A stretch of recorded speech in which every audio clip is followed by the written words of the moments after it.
How's it going, guys? Riley here, and we are back with another video on my 22 Lowrider ST. We're going to be adding a couple things to it today. One of the first things we're going to change is the stock license plate bracket. In my opinion, when this stands up and you have a plate in it, kind of just looks like a banner from the back of the bike. It's huge, it's big, it's bulky, and for a bike that Harley-Davidson designed to be sleek and just a very clean looking bike, doesn't really fit it. So we're going to go with a lay down bracket. Super easy install. Super cheap part, honestly. I will leave the part number in the description with a link to it. That way you guys can purchase it if you like the look of it. One other thing we're going to install today is the passenger foot pegs. They're going to mount down here in this hole. If you have a different exhaust already, awesome, that's fine. They can install up here. Another super easy install, but I figured I would show you guys how it's done real quick. We're going to be installing them because although I do have the solo seat on it right now, I have ordered a 2-up San Diego Customs Pro seat from Saddlemen. So that is on the way. It's custom, so they are still working on building it, but it is on the way. We're up to, let's see here, 125 miles on the bike so far. Again, still absolutely love it. No issues at all.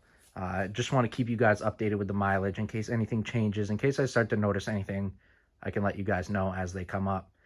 That being said, let's get into the video. So like I said, the first thing we're going to be doing is removing this stock bracket. You want to remove this nut. It's a 7/16 nut on the back of here. Should be finger tight from the factory, but if it is a little bit tighter, just grab a 7/16, pull it out. Pull this carriage bolt out, and we can ditch this completely. This bracket slides out, and now these two pieces here are actually separated, and we can work on it from there. So the next thing you guys are going to want to do is actually come to the back of the bike. And this is easy on the STs because they give you so much room with the lifted suspension to really get under here. But if you look and see, you've got these 3 nuts down here. Those are what you're going to want to remove to get this bracket off. It's a 7/16 as well, just like the top. So you go ahead and you grab your 7/16. And it is a Phillips screw up top. They shouldn't move on you, but if they do start to move, go ahead and grab yourself a socket with a Phillips screw inserted and just hold on to it while you're removing the nut on the bottom. But you want to go ahead and just take these out real quick.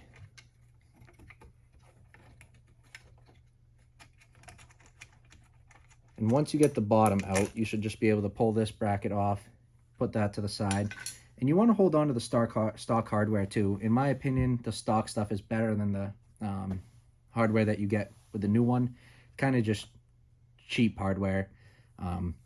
Not saying this is the greatest either. You could go with a grade 8 if you wanted, but there's not any force on these, so you really don't have to worry about it.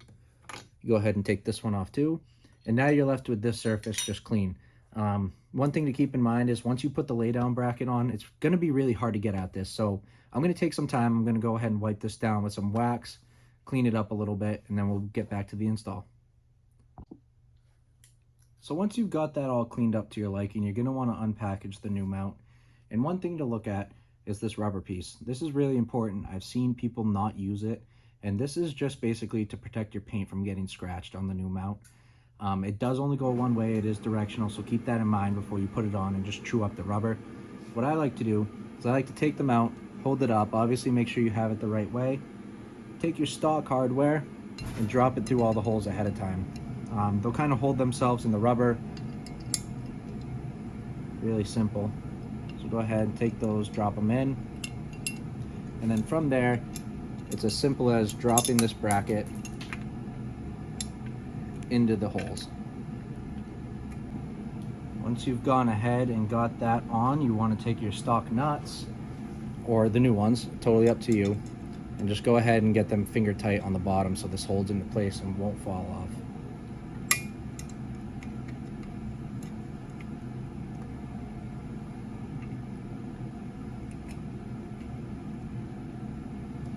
And once you've gone ahead and got them finger tight, you can go ahead, start tightening them up on the bottom. Take your Phillips head here.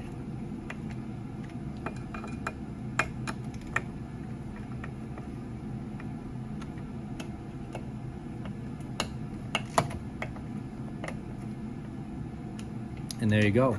As far as mounting it, that's it. It's really simple. So next step, we'll take the plate and we'll go ahead and get that installed. So as you guys can probably tell, this is a curved bracket. So one thing you're going to want to do when you grab your license plate is kind of put it in the cover here and give it a little bend. Make sure it uniforms to the cover, all your screw holes lined up, and you're good to go. From then on, you can place it on here, and these are threaded holes, so you should be all set to just install them as normal. Might take a minute just to get through your plate there. And then go ahead and tighten them all down. So once you get them all tightened down, you're done. The project is that simple. The bracket, I believe, only costs about $45. I can't remember exactly, but like I said, the link will be down below in the description, so make sure you check that out. It definitely gives the bike a different look. It's a lot sleeker. It doesn't stick up as high. It's not obnoxious. It literally just hugs the fender. Like I said, the one from the factory, to me, it almost looked like a billboard hanging off the back of the bike. Like I said, Harley designed this bike to be sleek. It's a sport touring bike. I'm surprised this wasn't done from the factory, but I'm not going to hate the bike just because of that. It's cheap enough to where you can install it yourself. It is super simple. It takes about 5 minutes. And yeah, it changes the look of the bike drastically. So now that that's all done, we're going to go ahead and move on to the passenger foot pegs. So stay tuned for that. All right, guys, so moving on to the foot pegs. This is a really simple process as well. It goes fairly quick, super easy. There are just a couple little small intricate parts that you got to keep an eye out for not to lose, and I'll get to that in a second here. But what you want to do is you want to find this hole in your frame right between your two exhausts, as long as you have the stock exhaust. Like I said previously, if you don't have the stock exhaust, if you have a 2-into-1 system, you will use a hole just above it. It has a plastic clip in there. You just pull that out and actually unthread. It's the easiest way to get that out. But we're going to use the stock one for now until my new exhaust comes in. These are all Harley parts. I'll have the link in the description with the part number and everything else so you guys can find them. What you want to do is find this channel right here, and in the frame you'll notice it has a little notch cut out. That's exactly where this is going to sit. It's kind of your lineup. So you want to put this down, get it lined up in there. You want to take the bolt they supply. This bolt already has a little bit of Loctite type thing on it from Harley. So that's pretty cool. You don't have to add any more. Obviously you can if you really feel the need, but not totally necessary. And you want to take a T47 Torx bit, and you want to get everything lined up and go ahead and start threading her in.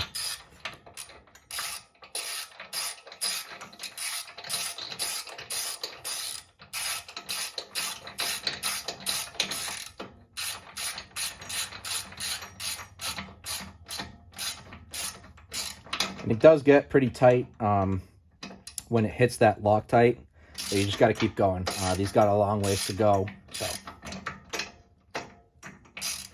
you want to make sure they're in there all the way. Nobody needs a foot peg flying off going down the road, especially for the passenger.